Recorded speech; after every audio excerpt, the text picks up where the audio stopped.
Did your family have favorites? If so, were you the favorite or someone else? Are you ready for a shocking truth? Because when I tell you what my dad tried to pull on me, you're going to wonder how a parent even thinks they can get away with it. Yesterday, something happened that flipped every assumption I had about family loyalty, about trust, and about where I stood in my own house.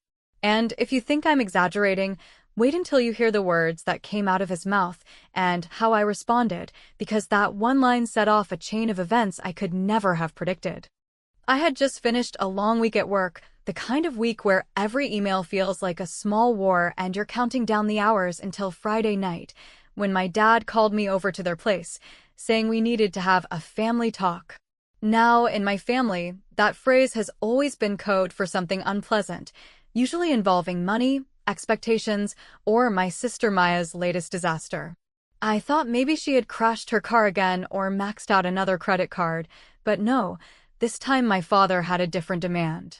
He sat me down, crossed his arms like he was the head of some corporate board, and said in that tone he uses when he thinks he's being both reasonable and authoritative, "It's time for you to hand your apartment over to your sister, since she deserves it more."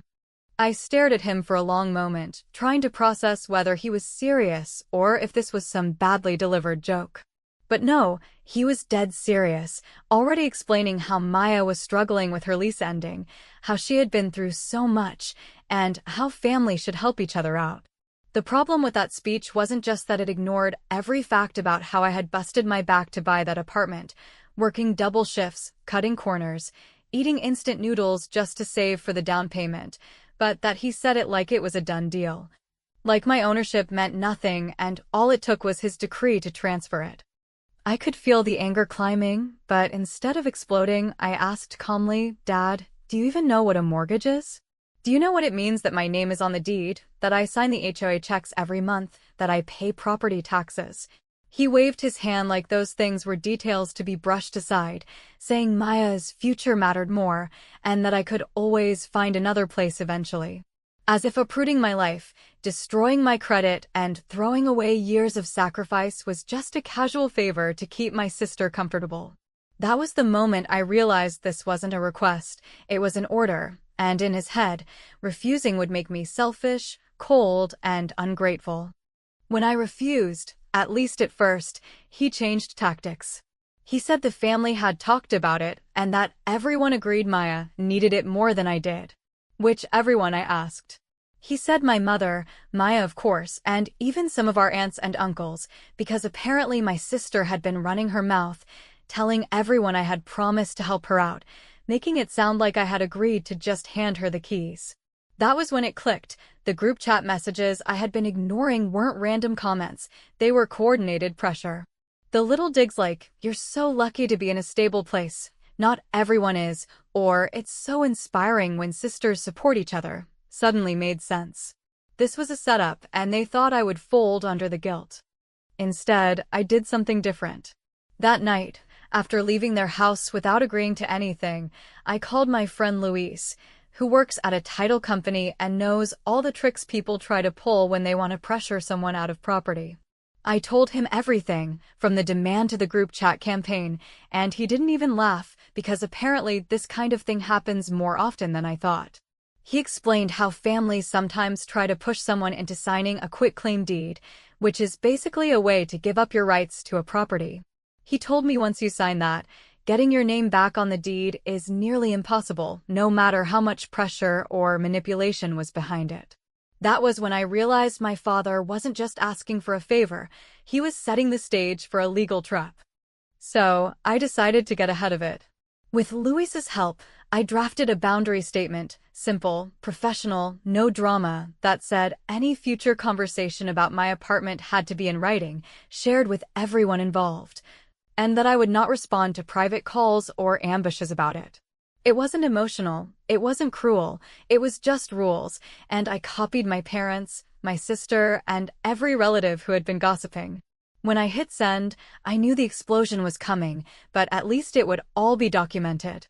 If they wanted to play games, I was going to keep score, and this time, on paper.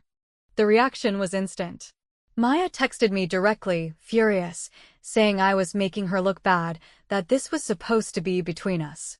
My dad followed with a voicemail saying I was overreacting, that he never meant it to get legal, that I should just do the right thing without involving outsiders. My mom sent me a long message about how family comes before pride and how I was embarrassing them by being so rigid. But the thing is, once you put things in writing, people show their real faces, and what I saw was a group of people who thought my years of sacrifice were negotiable, but their comfort was sacred. I ended that night staring at the email chain, feeling a strange calm. For the first time, I wasn't on defense. They had pushed, and I had drawn a line they couldn't cross without showing their full hand. And something in me knew this was just the beginning. Because if my dad was willing to demand my home for my sister, what else was he willing to hide, to twist, to rewrite, just to keep control of the story? If they wanted paperwork, then I was going to give them paperwork, the kind that would end this game once and for all. When the first wave of backlash hit after I sent that boundary email, I thought maybe it would calm them down. Maybe the shock of seeing me put things in writing would force them to realize I was serious. But what actually happened was the exact opposite. Because instead of backing off, Maya doubled down, and she did it in the most predictable way possible. She started working the extended family like a public relations campaign, telling half-truths, inventing promises I never made, and spinning the story so that she became the struggling little sister who had been wronged by the selfish older one who was hoarding an apartment she didn't really need. It was almost impressive how quickly she moved, because within days I had relatives calling me, not to ask for my side, but to scold me, repeating phrases that sounded eerily rehearsed, like, "She deserves stability, and you'll be fine anywhere," or, "Why are you punishing her for needing help?" as if they had all attended the same briefing. The worst part wasn't even hearing those words. It was realizing that my father had fueled it, because when I finally confronted one aunt about where she was hearing these things, she slipped and said, "Well, Richard told us you already agreed, but we're being difficult now." That sentence burned, not because it was new, but because it confirmed what I suspected. My dad was perfectly fine rewriting reality as long as it got him the outcome he wanted, and truth was just a minor obstacle in his version of family management. So I knew then that if I didn't fight this with evidence, I was going to lose, not just my apartment, but my dignity, because once enough people believe a lie, the lie starts living as if it were true. That was when I sat down and pulled out every document I had saved since the day I decided to buy my place. I dug up the inspection report, the full closing disclosure, the down payment transfer receipts from my bank, the HOA acceptance letters, all the boring but crucial proof that this was not some gift handed to me, but something I bled for financially.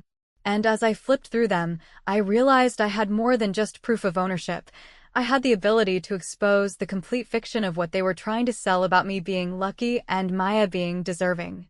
Luis, my friend at the title office, told me to organize everything in one clean file so there would be no room for interpretation, and that advice was gold, because the next time someone tried to argue, I didn't bother defending myself emotionally. I just dropped a PDF into the thread titled, "For Clarity." Now, I expected silence or maybe annoyance, but what I got was fury from Maya, because when you're trying to run a pity campaign, nothing ruins it faster than receipts, and she lost it in front of everyone, accusing me of humiliating her, of trying to make her look irresponsible, of dragging her personal life into the spotlight. That was the tell, because no one had said anything about her personal life until she blurted it out, which immediately made me curious. So I started looking, not in a stalker way, but through public records anyone could access, and what I found was almost laughable. Her current lease wasn't ending because of some neutral landlord decision. It was ending because she had racked up multiple noise violations, complaints from neighbors, and even a police wellness check for a late-night party that apparently got so out of hand the building management had to step in. When I sent those documents into the same thread, with a short note that read, "Whoever lives here signs for this," I felt something shift. The chorus of relatives who had been chanting that Maya deserved stability suddenly went quiet, because stability doesn't usually look like police reports and HOA fines. Even my mother, who usually rushes to patch over any embarrassment, couldn't find the words to spin it, and for a brief second, I thought maybe I had finally broken through. But then something even more interesting happened. My Aunt Nora, who has never been shy about saying exactly what she thinks, spoke up on a call with me, almost casually, and mentioned that she remembered very clearly the year Maya was conceived, because Richard had been out of state at the time, working a temporary contract. She even mentioned the postcards he had mailed her, dated and stamped, proof that he wasn't even in New Jersey when Maya would have been conceived. She said it like it was just a funny memory, but I sat there stunned, because if she was right, then the math didn't add up, and suddenly the foundation of our entire family dynamic, the assumption that Maya was his biological daughter, cracked open in my head like a door that had been waiting years to be pushed. I didn't let on to Nora that I was shaken. I just nodded, thanked her for remembering, and ended the call, but inside my chest was pounding, because I knew I had stumbled on something bigger than HOA fines and gossip wars. If Nora's memory was accurate, then this whole push for me to sacrifice for my sister was being demanded by a man who might not even be her father in the first place, and that changed everything about how far I was willing to go. That night, as I organized my folder of receipts and reports, I kept circling back to one thought. They wanted to bury me in paperwork, but two could play that game, and the difference was I had the truth buried in mine. And the truth, once it's on paper, has a way of cutting deeper than any gossip ever could. The dates didn't match, and once I started digging, I realized something else didn't either.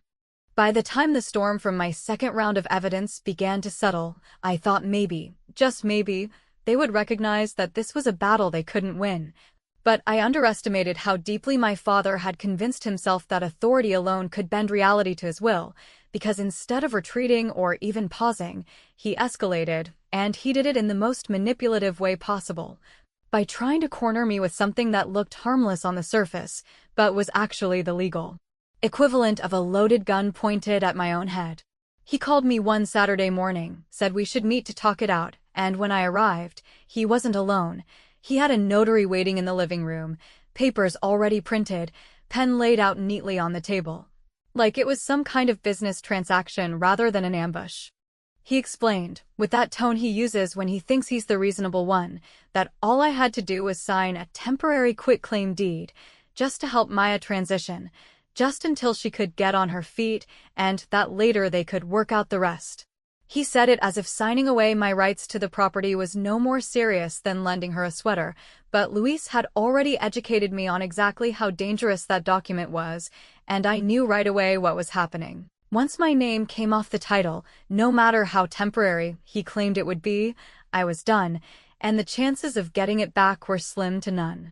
That was the trap, dressed up as family cooperation, and if I hadn't already been warned, I might have signed, because the way he framed it sounded so deceptively simple and generous. I looked at him, then at the notary who clearly had no idea she was part of a family war, and I realized how far my father was willing to go. This wasn't just about Maya anymore. This was about control, about him proving that he could still dictate the terms of my life, even though I had worked my way out from under his thumb years ago. And in that moment, instead of exploding with anger like he probably expected, I remembered something odd from years ago, something my mother had once slipped into conversation without thinking. She told me that when Maya was born, there was a mix-up at the hospital, that the intake form briefly listed a different last name before it was corrected later, and at the time I didn't think much of it, but now, with Aunt Nora's memory about the dates not lining up, the hospital error started to feel less like a clerical mistake and more like a clue, a breadcrumb I had ignored until now. So while my father pushed the papers across the table and told me to be a team player, my mind was already elsewhere, forming a plan. I wasn't going to yell, I wasn't going to storm out, and I wasn't going to cave. I was going to turn the trap back on him.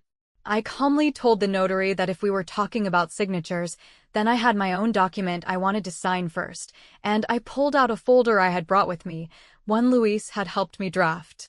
It was a simple agreement, nothing earth-shattering, but it required every family member involved to commit in writing that they would stop spreading false statements about my property, stop attempting to coerce me into transferring ownership, and agree that any future discussions would be handled through written correspondence only. I asked the notary if she could witness that instead, since apparently we were having a paperwork party. The look on my father's face was priceless, a mix of rage, disbelief, and panic, because he hadn't expected me to come armed with my own legal counterpunch.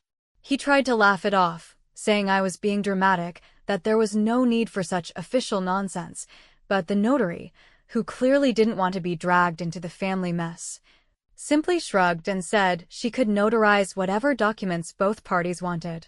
That was when he lost his temper, stood up, and said he wasn't signing anything and walked out, leaving the notary awkwardly packing up her briefcase. But here's the part that really mattered. It wasn't just about him refusing, it was about me setting the precedent that if we were going to play with signatures and official papers, I would not be the one cornered. I would not be tricked into signing away my life's work, but I would absolutely force him to see that I knew the game, and I could play it better.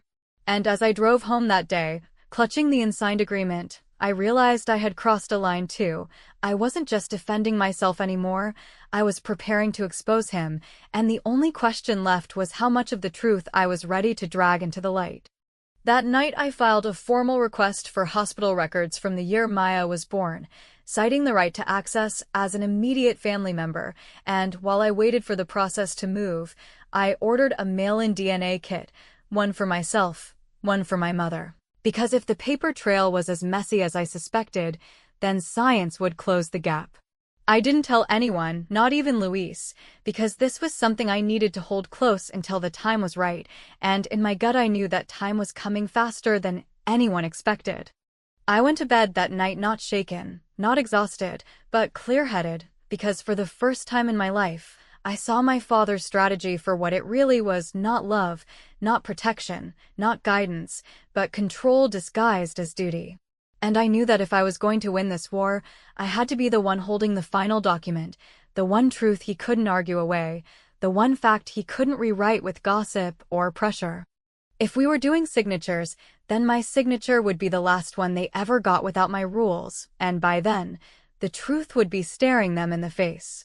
By the time the hospital records request had been filed and the DNA kits were quietly mailed, I thought maybe I had a few weeks of breathing room, a chance to collect myself and strategize in peace, but my family never did know how to leave well enough alone.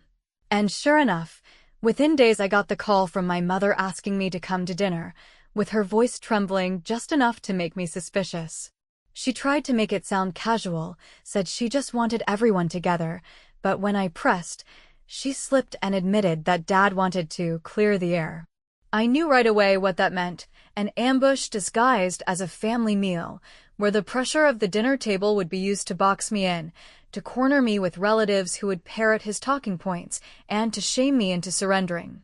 I almost declined, but then I realized this was the moment I had been preparing for, the moment when silence would no longer protect me, and where one carefully placed sentence could destroy the entire illusion he had built around himself. I walked into that house like it was any other Sunday, but the atmosphere told me everything. My father sat at the head of the table, my mother bustling nervously with plates, and Maya acting as though she were the guest of honor, already pouring herself wine and laughing at something on her phone. My Aunt Nora was there too, and the second I saw her I knew she had been invited not for support, but as a witness, someone whose word carried weight in the family, someone Dad assumed would reinforce his narrative. But what he didn't know was that she had already given me the seed that cracked open the truth, and I was more than ready to water it.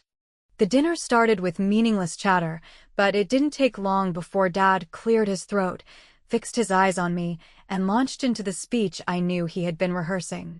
He talked about family duty, about sacrifice, about how my apartment was just a place, but Maya's future was fragile and needed protecting. He called me cold, he called me stubborn, and then he leaned back like a judge delivering a sentence, saying, "It's time you do the right thing, Jenna, and hand it over." He expected me to argue, to raise my voice, to make myself look unreasonable in front of everyone, but I didn't give him that satisfaction. Instead, I let him talk until his voice began to echo in the silence, and only then did I smile, lean forward, and drop the line I had been carrying like a weapon in my chest.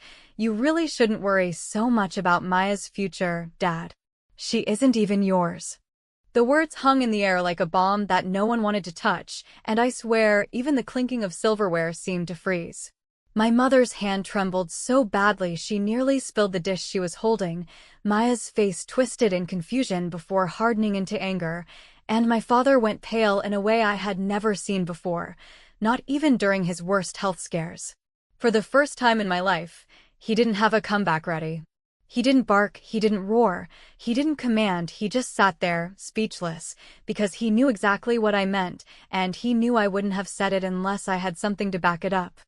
The silence stretched so long it became unbearable, and finally my mother broke it, whispering, "Jenna, not here," which told me everything I needed to know.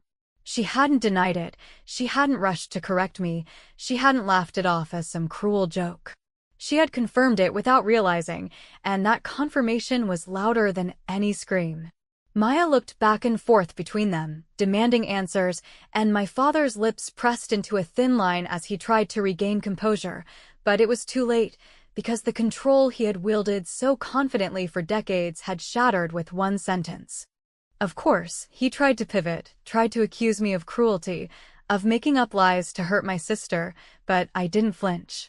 I reminded him of dates, of postcards sent from out of state, of intake forms at hospitals with errors that weren't really errors, and of the fact that Aunt Nora, sitting right there at the table, had remembered the year and the timing perfectly. My aunt, who never shied from truth even when it cut, simply nodded and said she had always thought the story didn't line up, but had assumed it was none of her business. My mother closed her eyes, and that was when the final piece clicked into place for everyone. This wasn't some invention of mine. This wasn't slander. This was the truth that had been buried for decades, dragged into the light by the one person they thought would stay silent. The dinner collapsed after that. Maya stormed out, my mother begged me to stop, and my father retreated into his office, slamming the door like a sulking child who had lost his toy. But I didn't feel guilty, not for a second. I had given them chance after chance to back off, to stop pushing, to respect me, and instead they had tried to trap me, to smear me, to take what was mine. So yes, I had dropped the bomb, and yes, I knew it would change everything forever, but that was the price of silence. Eventually, if you keep forcing someone to stay quiet, when they finally speak, their words will burn everything down. As I walked out of that house, my heart wasn't racing with adrenaline the way it usually did after one of our fights. Instead, I felt steady, almost cold, because I knew this was only the opening move of the final act. The truth was out, the ground had shifted, and there was no going back to the way things had been. I wasn't bluffing, I wasn't exaggerating, and I wasn't finished. In the days after that dinner detonated the story my father had spent years polishing for public display, I moved with a patience that looked like calm on the outside, but felt like a quiet machine on the inside. Because once the truth has been spoken aloud and the room has tasted what it does to oxygen, you do not sprint for victory like a teenager crashing through a finish line. You build the steps that ensure the win cannot be undone. And you set those steps in writing where spin and shouting and family theatrics cannot reach them. The hospital responded first, not with dramatic revelations or soap opera confessions, but with something better. A clean copy of the original intake from the week Maya was born that carried a clerical quirk my mother had once waved away as a nothing.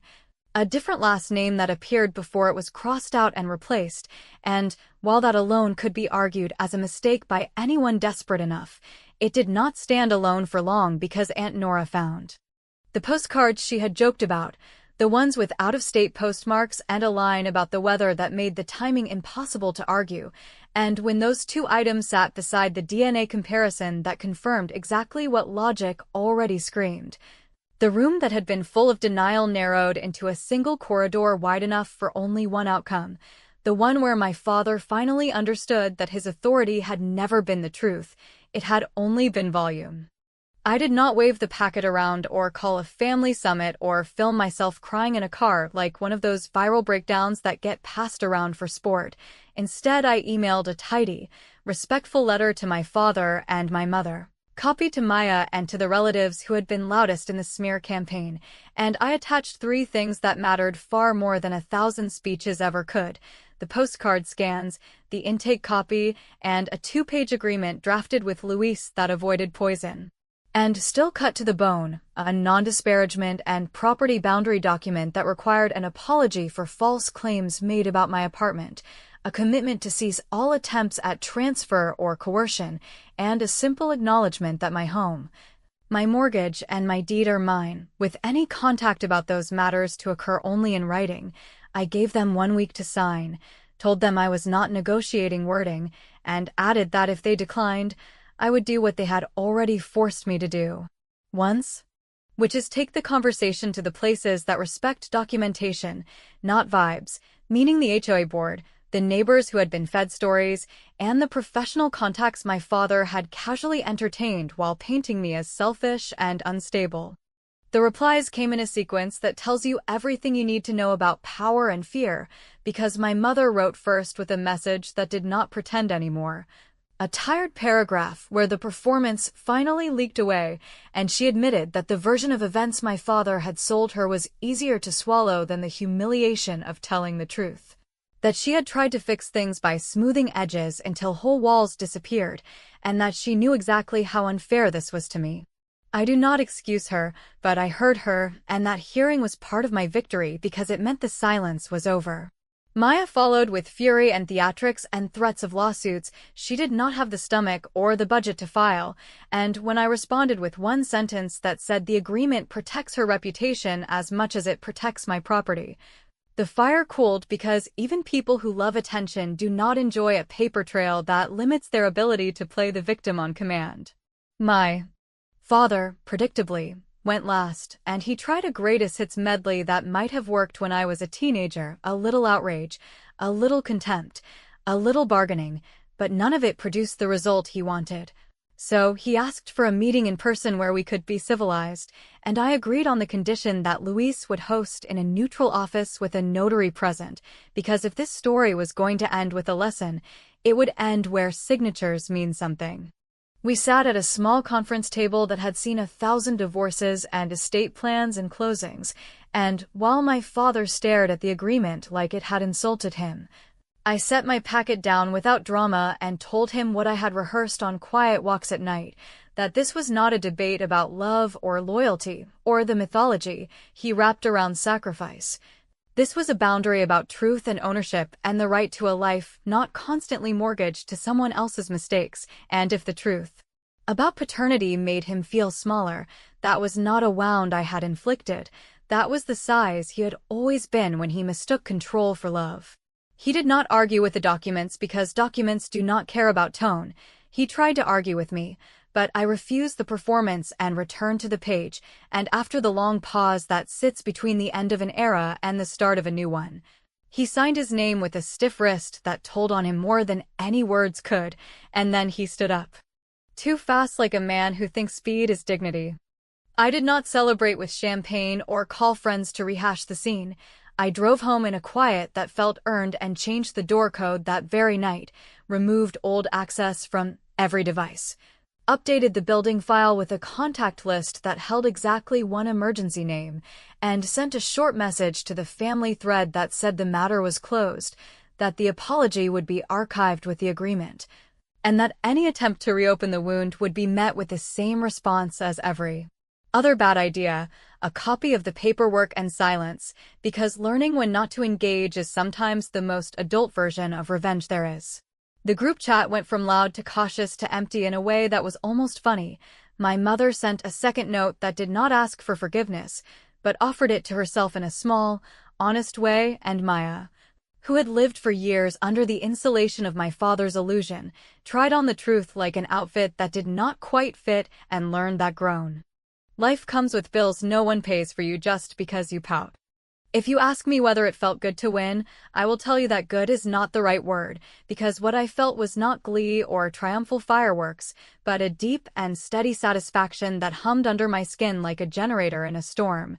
The sense that I had finally built a structure around my life that could withstand weather without asking me to hold up the roof with my bare hands.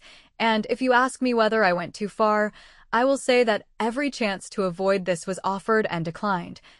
And every step I took was measured and necessary and anchored to a single principle that should not be controversial, but too often is, that a woman's home and name and work are not bargaining chips at a family table. I do not know what my father tells himself at night now or which version of the story helps him sleep, and I do not need to know. What matters is that the signatures are ink, the access is mine, the truth is documented. And when people try to decide who I am without asking me, I have a simple answer that ends conversations cleanly. I built my life, I defended it, and when the moment came, I turned the table without flipping it, which is harder, smarter, and so much more final.